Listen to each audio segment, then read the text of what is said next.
1970 की बात है। एक लड़की थी डोना। उसे हर डॉल से खेलने का बहुत शौक था। तो उसकी माँ ने उसके बर्थडे पर एक डॉल गिफ्ट किया उसको। डोना उस समय अपने मेडिकल की पढ़ाई कर रही थी और एक अपार्टमेंट में रेंट पे रहती थी उसके एंजी नाम के दोस्त के साथ। जब उसकी माँ डॉल को गिफ्ट करती है तो डोना खुश होकर उसे अपने बेड पर रख देती है और कॉलेज से आकर देखती है वो डॉल इधर से उधर पड़ी हुई मिलती है। ऐसा रोज रोज होने लगता है। जब वो कॉलेज जाते हैं और आते ही देखते हैं डॉल इधर से उधर पड़ी रहती है। एक दिन अचानक जब डोना ने उस डॉल को बेड पे रखकर फ्रेश होने गई और अचानक आकर देखती है वो डॉल हॉल के एक सोफे में बैठी हुई मिलती है।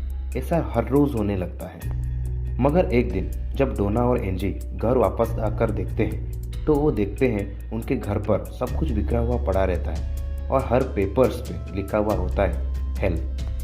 घबरा कर भी उन दोनों ने वो बात को नज़रअंदाज करते हैं और एक दिन बिल्कुल ऐसे ही जब दोनों घर वापस आते हैं तो वो देखते हैं वो डॉल रो रही थी और उसके आंखों से खून के आंसू निकल रहे थे। मगर इस बार वो दोनों इतना घबरा जाते हैं उन्होंने पैरानॉर्मल एक्सपर्ट्स को बुलाना ठीक समझा। उस डॉल को चेक करने के बाद एक्सपर्ट्स ने बताया वो डॉल के अंदर एक लड़की की आत्मा है और जिसका नाम था एनाबेल हिगिंस। और जब एक्सपर्ट्स ने उस डॉल से बात करने की कोशिश की तो उस डॉल ने बताया वो बहुत छोटी सी उम्र में मर गई थी। जहाँ आज ये दोनों रहते हैं वो पहले यहीं रहती थी। आगे भी उस डॉल ने कहा वो उन दोनों लड़कियों के साथ सेफ महसूस करती है। और चौंका देने वाली बात तो ये थी वो डॉल इन्वेस्टिगेटर के जरिए ये भी पूछती है क्या वो उन दोनों लड़कियों के साथ रह सकती है। इंसानियत के चलते उन दोनों ने हाँ कर दिया। पर कुछ दिनों बाद डोना और एंजी के और एक दोस्त जिसका नाम लू था उनके साथ रहने के लिए आ जाता है और वो एक दूसरे कमरे में रहने लगता है। समय समय पर लू को उस डॉल में कुछ गड़बड़ी महसूस होती है और वो कहने लगता है उस डॉल को कहीं फेंक देने को।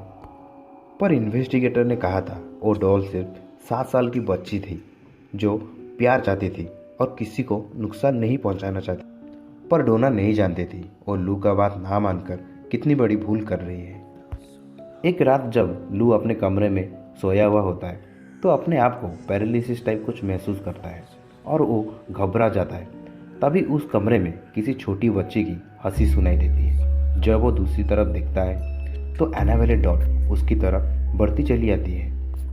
पर वो पैरालिसिस महसूस करने के कारण हिल भी नहीं पाता है। उसके बाद वो डॉल उसके पास धीरे धीरे आके रुक जाता है और लू को घूरने लगती है। फिर लू बेहोश हो जाता है। जब अगले सुबह उसको होश आता है तो वो सोचता है जो उसके साथ हुआ था वो सच है या झूठ। एक दिन जब लू और एंजी अकेले थे तो उनको कुछ आवाज़ सुनाई देती है तो उनको लगता है शायद घर में कोई चोर घुस आया है। पर जब लू वो रूम पे जाके चेक करता है तो वो रूम खाली होता है लेकिन फर्श पर वो एनाबेल डॉल गिरी हुई मिलती है। वो फिर लू को अपने चेस्ट पर कुछ पेन जैसा महसूस होने लगता है मानो उसे कोई नोच रहा हो। जब उसने अपना शर्ट उतार के देखा तो उसके शरीर पे कई बड़े बड़े नाखूनों के निशान थे और उसके चेस्ट से लगातार खून निकलते जा रहा था। उसके बाद धीरे धीरे ऐसे ही घटना बढ़ती चली गई और उन सबको ऐसा लगने लगा कि कोई 7 साल की बच्ची ऐसा कभी कर नहीं सकती। पर लोगों के कहने पर उन्होंने एक फादर को बुलाया जिनका नाम फैथ हैगिंस था। पर फादर फैथ हैगिंस को महसूस हो ही गया था कि यह आत्मा को कोई प्रीस्ट ही कंट्रोल कर सकता है। इसीलिए उन्होंने बहुत ही बड़े प्रीस्ट फादर कुक को कांटेक्ट किया और बाद में फादर कुक ने ईडीएन लॉरेन वॉरेन को कांटेक्ट किया। जब उन दोनों ने जाकर उस डॉल को इन्वेस्टिगेट किया तो उन लोगों को पता चला कि उस डॉल में किसी 7 साल बच्चे की आत्मा नहीं बल्कि एक शैतान की आत्मा है और वो शैतान एक बच्ची बनने का नाटक कर रहा था और उसका मकसद ये था कि वो डोना और डोना की किसी और दोस्त के शरीर पर कब्जा कर सके। ये जानने के बाद डोना इतना घबरा जाती है कि आप सोच भी नहीं सकते। और फिर डोना ने उस डॉल को ईडियन लॉरेन को सौंप दिया। पर जब ईडियन लॉरेन उस डॉल को अपने कार के बैक सीट पर रख के ले जा रहे थे तब उन्होंने बहुत ही मुश्किलों का सामना करना पड़ा। वो डॉल जो बीच बीच में उन्हें परेशान कर रही थी और अचानक ही कार के स्टीयरिंग और ब्रेक को लॉक कर देती है और एक जगह तो कार क्रैश होने से बच भी जाता है।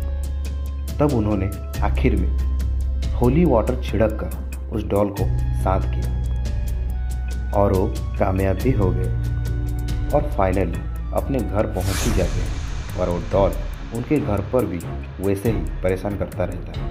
अचानक एक दिन वो डॉल बहुत परेशान करने के कारण तब उन दोनों ने फादर जेसन ब्रैडफोर्ड को बुलाया।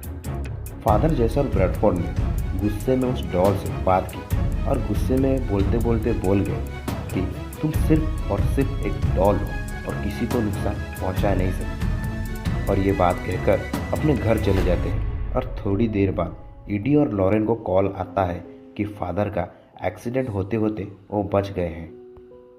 तब ईडी और लॉरेन ने फैसला किया उस डॉल को एक वुडन केस में रखेंगे और उस डॉल को ऑक्यूरेट म्यूजियम में रखा जाएगा जहां वो आज भी वुडन लॉकर में बंद है। आप सभी ने सोच ही लिया होगा कि कहानी यहाँ तक ख़त्म हो जाती है, मगर एक दिन ईडी और लॉरेन के दोस्त उनके घर पर आते हैं। ये कहानी सुनकर वो आदमी बहुत ज़ोर से मजाक उड़ाने लगता है और अगले दिन अचानक एक रोड एक्सीडेंट में उनकी मौत हो जाती है। पर कैसे पता नहीं चलता। उनके दोस्त उसी गाड़ी में सवार थे और बच जाते हैं और कहते हैं हम जब गाड़ी पे सवार होकर जा रहे थे तब उसी डॉल के बारे में हम लोग बात कर रहे थे और अचानक ये एक्सीडेंट हो जाता है।